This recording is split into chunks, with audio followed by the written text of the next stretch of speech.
Hello friends, स्वागत है आप सभी का हमारे चैनल स्टडी टैब पर। फ्रेंड्स, इस वीडियो में यहाँ पर डिस्कस करेंगे जीएस के 40 इंपॉर्टेंट एमसीक्यूज़, उसी के साथ में फ्रेंड्स रीजनिंग और यहाँ पर कंप्यूटर को भी यहाँ पर कवर किया जाएगा। तो चलिए वीडियो को कर लेते हैं स्टार्ट। फर्स्ट क्वेश्चन है फ्रेंड्स, आज का भारत का सबसे ऊंचा टीवी टावर कहाँ स्थापित है? तो ये है दोस्तों आपका यहाँ पर देखिए ऑप्शन के हिसाब से तो इसमें आपको करना पड़ेगा चेन्नई, वैसे पूछ लेंगे ओवरऑल। ये है आपका दोस्तों रामेश्वरम टीवी टावर, कब बना? 1995 में। दोस्तों इसकी ऊंचाई भी इंपॉर्टेंट है, 323 मीटर है यहाँ पर इसकी ऊंचाई। चलते हैं आगे अपने नेक्स्ट क्वेश्चन की तरफ। निम्न में से कौन सा दर्शन भागवत धर्म का प्रमुख आधार है? तो करेक्ट आंसर हो जाएगा आपका यहाँ पर विशिष्टाद्वैतवाद, यानी ऑप्शन नंबर सी हो जाएगा बिल्कुल करेक्ट आंसर। आगे चलते हैं। भगवान पद्म संभव को समर्पित हेमिस त्यौहार कहाँ मनाया जाता है? तो ये मनाते हैं दोस्तों यहाँ पर आपका लद्दाख में। ऑप्शन नंबर बी हो जाएगा बिल्कुल करेक्ट। आगे चलते हैं। निम्न में से कौन सा एक सुमेलित नहीं है? अब देख लेते हैं दोस्तों। त्योहारों की बात चल रही है। बिहू असम बिल्कुल सही है। ओणम आंध्र प्रदेश, ये मिल गया देखो दोस्तों बिल्कुल गलत। ओणम आंध्र प्रदेश में नहीं मनाया जाता है, ये मनाया जाएगा यहाँ पर आपका केरला में, यानी ये हो गया आपका आंसर मिल गया अभी। बाकी बैसाखी पंजाब सही है, पोंगल तमिलनाडु। चलते हैं आगे। बौद्ध धर्म में स्तूप किसका प्रतीक है? अब देखो दोस्तों, बौद्ध धर्म वाली वीडियो ऑलरेडी अपलोडेड है वन लाइनर के फॉर्म में। बौद्ध धर्म, जैन धर्म, हमने सभी यहाँ पर चीज़ें कवर करते हुए चल रहे हैं। तो देखो दोस्तों, स्तूप जो होगा यहाँ पर, ये होगा आपका यहाँ पर बुद्ध मृत्यु यानी महापरिनिर्वाण। ऑप्शन नंबर सी हो जाएगा बिल्कुल करेक्ट। अब देखिए इसके अलावा जो ये धर्म चक्र परिवर्तन है, ये भी डायरेक्टली पूछ सकते हैं किसका प्रतीक है। तो ये है दोस्तों यहाँ पर बुद्ध का जो प्रथम उपदेश था उसको बोला गया है क्या यहाँ पर धर्म चक्र परिवर्तन। और ये महाभिनिशीकरण पूछेंगे। ये क्या है दोस्तों, ये जो ग्रह त्याग जब इन्होंने किया था इसको बोलते हैं क्या यहाँ पर महाभिनिशीकरण। चलते हैं आगे नेक्स्ट।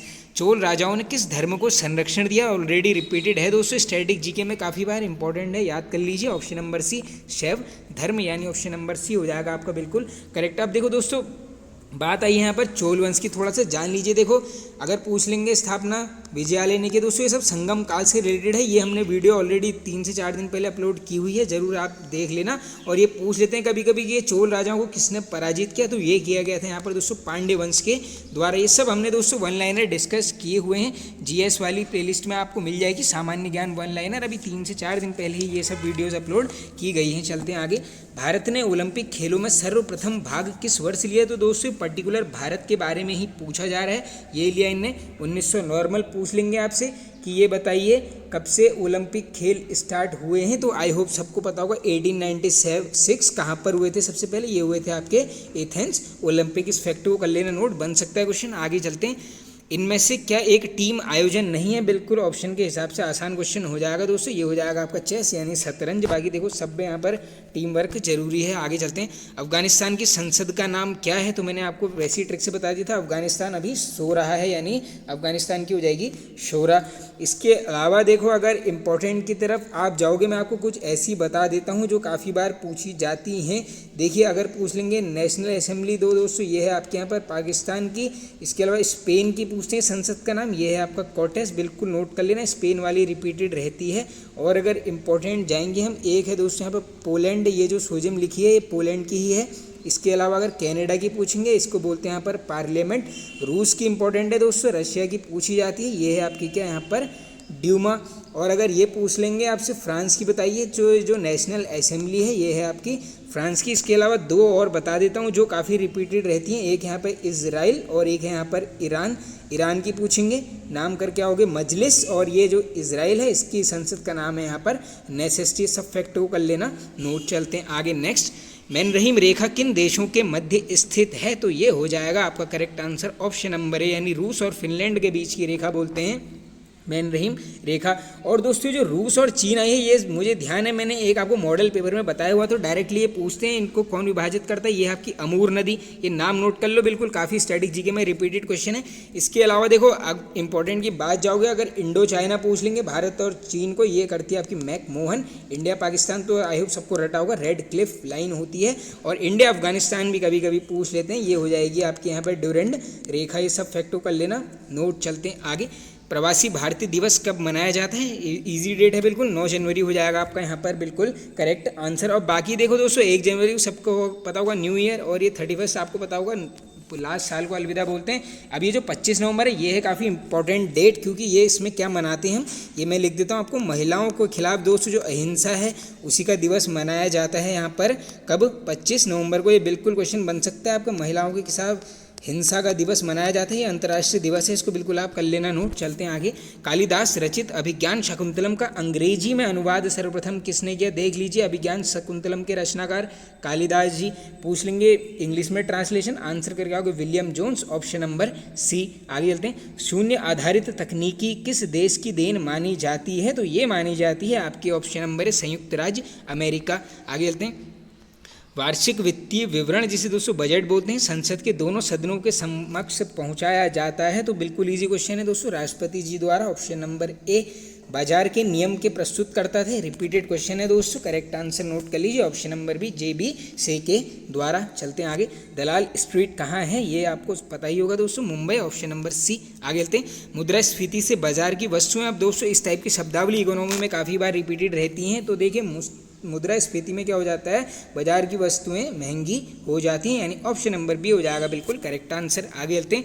आलू उत्पादन की दृष्टि से भारत का विश्व में कौन सा स्थान है? अब देखिए आलू की दृष्टि से पूछेंगे, हमें यहाँ पे सेकंड नंबर में, पहला है चाइना, दूसरा है हमारा प्यारा देश भारत, तीसरा है यहाँ पर रशिया। चलते हैं आगे। भारत की मिट्टी में दो तत्वों की कमी उर्वरकों के प्रयोग को अधिक आवश्यक बनाती है, ये दो तत्व कौन से हैं? तो ये दोनों याद कर लीजिए, ये हैं आपके फॉस्फोरस और नाइट्रोजन, यानी ऑप्शन नंबर बी बिल्कुल करेक्ट आंसर होगा। चलते हैं आगे। प्रत्येक वस्तु इंतजार कर सकती है लेकिन कृषि नहीं, उपयुक्त कथन का श्रेय दिया जाता है। Very very important question. तो ये कथन है दोस्तों यहाँ पर जवाहरलाल नेहरू जी का। चलते हैं आगे नेक्स्ट। निम्न में से कौन सा एक सुमेलित नहीं है? अब देखिए दोस्तों है या नहीं है ये सुमेलित वालों में, आराम से आप क्वेश्चंस को पढ़ लिया कीजिए। देखो फूलों की खेती को फ्लोरिकल्चर करेक्ट है, फसलों की खेतों को बोलते हैं एग्रोनॉमी, ये भी सही है। फलों की खेती को बोलते हैं पोमोलॉजी, करेक्ट है। सब्जियों की खेती को हॉर्टिकल्चर नहीं बोला जाता है, तो आंसर मिल गया ऑप्शन नंबर सी। तो देखो दोस्तों ये जो सब्जी की खेतियां हैं इन्हें पूछ लेंगे क्या बोलते हैं, आंसर करके आओगे आप ओरेली कल्चर। बिल्कुल इंपॉर्टेंट चीज़ें हैं, सब कुछ याद कर लेना। चलते हैं आगे। एगमार्क एक्ट भारत में कब लागू किया गया? रिपीटेड रहता है ये क्वेश्चन, करेक्ट आंसर नोट कर लीजिए, ऑप्शन नंबर 1837। चलते हैं आगे। राष्ट्रीय हॉर्टिकल्चर मिशन किस पंचवर्षीय योजना में आरंभ किया गया था? देखो दोस्तों एग्जाम में वैसे आपको हॉर्टिकल्चर ना देके क्या देंगे, राष्ट्रीय बागवानी मिशन, ये बागवानी करके ही मिलता है आपको। तो ये था आपका दोस्तों 10वीं पंचवर्षीय योजना के अंतर्गत। और ये पूछ लेंगे जो 10वीं पंचवर्षीय योजना ही बताइए इसका कार्यकाल, ये था आपका 2002 से 2007 तक। बिल्कुल फैक्टो कर लेना नोट। बाकी दोस्तों सबको पता होगा 51 में स्टार्टिंग हो जाती है, 56 से चलती है। ये थी आपकी प्रथम, किसको महत्व दिया जाता है, कृषि को। किस मॉडल पर बनी थी ये बनी थी आपके हेराल्ड डोमर मॉडल। और दूसरी भी पूछ लेते हैं किस मॉडल पर थी, औद्योगिकरण को दिया गया था बल। और मॉडल पूछ लेंगे तो PC महालनोबिस मॉडल। और कब से कब तक, 56 से 61 तक। चलते हैं आगे नेक्स्ट। उलगुलान किससे जुड़ा था? तो दोस्तों ये जो था एक महाविद्रोह था, ये शायद हमने पहले भी डिस्कस किया है, ये बिरसा मुंडा से यहाँ पर संबंधित था। आगे चलते हैं। निम्न में से कौन सा गोलमेज सम्मेलन, जिसे दोस्तों राउंड टेबल कॉन्फ्रेंस बोलते हैं, 1932 में हुआ था? तो देखो बिल्कुल आसान क्वेश्चन है, 3 हुए थे, बिल्कुल क्रम से हुए थे। ये आंसर कर लो तीसरा। पहला हुआ था 1930, उसके बाद 1931 और उसके बाद 1932। लेकिन इसमें एक फैक्ट और बनता है कि ये बताइए गांधी जी ने किस यहाँ पर गोलमेज सम्मेलन में भाग लिया था? ये जो 31 वाला है सेकंड राउंड टेबल कॉन्फ्रेंस में मोहनदास करमचंद गांधी ने यहाँ पर भाग लिया था। अब इसके अलावा अगर ये पूछ लेंगे दोस्तों जो राउंड टेबल कॉन्फ्रेंस ही इस टाइम पर ब्रिटेन का प्रधानमंत्री कौन था, ये भी बन जाता है, ये नोट कर लेना। मैं लिख देता हूँ रैमजे मैकडोनाल्ड था यहाँ पर कौन, ब्रिटेन का प्रधानमंत्री। चलते हैं आगे। गांधी जी ने दांडी समुद्र तट पर नमक कानून का उल्लंघन किया था। इसमें दोस्तों बस देखो सब में क्या कॉमन है, ईयर्स, बस ये नोट कर लेना आप। पूरी date 6 April 1930, option number C. India divided पुस्तक के लेखक हैं, तो ये रिपीटेड रहती है बिल्कुल, ये हैं डॉक्टर राजेंद्र प्रसाद जी। आगे चलते हैं। 2 पार्टी सिस्टम पाया जाता है, बिल्कुल इजी क्वेश्चन हो जाएगा, अमेरिका, ऑप्शन नंबर बी। आगे चलते हैं। क्या भारत का नियंत्रक एवं महालेखा परीक्षक, जिसे कैग बोलते हैं, पद ग्रहण के पूर्व शपथ लेता है? इंपॉर्टेंट क्वेश्चन है, तो हाँ ये ले लेता है, ऑप्शन नंबर ए। आगे चलते हैं। निम्न में से कौन सा काम निर्वाचन आयोग का नहीं है? अब देखो दोस्तों नहीं पूछा गया है, तो देखिए सबसे पहले चिन्हों का आवंटन निर्वाचन आयोग बिल्कुल करता है, निर्वाचन तारीख भी यही तय करता है, चुनाव की निष्पक्षता भी यही बनाता है, यानी उम्मीदवारों का चयन ये नहीं करता है, क्योंकि भारत एक यहाँ पर स्वतंत्र राज्य, कोई भी यहाँ पर खड़ा हो सकता है। चलते हैं आगे। किसी राज्य में राष्ट्रपति शासन की प्रारंभिक अवधि कितनी होती है? इंपॉर्टेंट क्वेश्चन है। स्टार्टिंग में सभी को पता होगा 6 माह की ये होती है अवधि। चलते हैं आगे। रेलवे पुलिस किस सूची का विषय है? बिल्कुल ईजी क्वेश्चन हो जाएगा दोस्तों। रेलवे है आपके यहाँ पर राज्य सूची, यानी ऑप्शन नंबर सी हो जाएगा बिल्कुल आपका यहाँ पर करेक्ट आंसर। चलते हैं आगे। निम्न में से कौन भूमि बंधित नदी है? तो ये हो जाएगी आपकी दोस्तों लूनी रिवर, यानी ऑप्शन नंबर सी। आगे चलते हैं हम नेक्स्ट क्वेश्चन की तरफ। अमरकंटक पहाड़ियाँ निम्न में से किस नदी या स्रोत है? तो देखो दोस्तों, हमने ये बताना है अमरकंटक पहाड़ियाँ किस नदी का स्रोत हैं। तो ये हो जाएगा आपका ऑप्शन नंबर डी, ये सोन रिवर, यानी हो जाएगा आपका 4th नंबर, यानी करेक्ट आंसर हो जाएगा आपका 1, 2 और 4। इस टाइप से जाओगे आप 1, 2, 4। तापी नहीं होगा, नर्मदा महानदी सही है, सोन सही है, यानी 1 to 4 ऑप्शन नंबर डी। चलते हैं आगे। वनों की सुरक्षा के लिए स्वतंत्रता प्राप्ति के पश्चात सर्वप्रथम किस वर्ष सरकार द्वारा वन नीति की घोषणा की गई? इंपॉर्टेंट है, काफ़ी रिपीटेड क्वेश्चन है। करेक्ट आंसर नोट कर लीजिए 1952, 1952। आगे चलते हैं। अब कंप्यूटर के कुछ क्वेश्चन आएंगे। टास्क बार होता है तो ये क्या होता है? स्क्रीन के बॉटम में आप सभी ने देखा होगा। अंग्रेजी भाषा के समान उच्च स्तरीय भाषा कौन सी है? तो ये है आपकी दोस्तों कोबोल।